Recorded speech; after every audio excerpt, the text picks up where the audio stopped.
தமிழ் மக்களுடைய வாழ்நிலை 6 கால முன்னேறும் என்றதை பார்க்கணும். வாழ்நிலை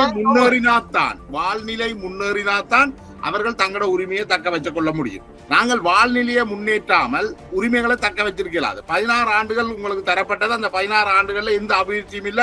மக்கள் நாட்டை விட்டு வெளியேறி கொண்டிருக்கிறார்கள், மிக வேகமாக வெளியேறி கொண்டிருக்கிறார்கள். இலங்கையின் தமிழ் மக்களுடைய சனத்தொகையில 1/3 பகுதி மக்கள் தென்பகுதியில வாழ்கிறார்கள், 1/3 பகுதி மக்கள் வெளிநாட்டுல வாழ்கிறார்கள். எஞ்சி இருக்கிற இந்த 1/3 பகுதி மக்களும் வெளிநாடு நோக்கி வெளியேறதுக்கு முயற்சி செய்து கொண்டு இருக்கின்றார்கள்.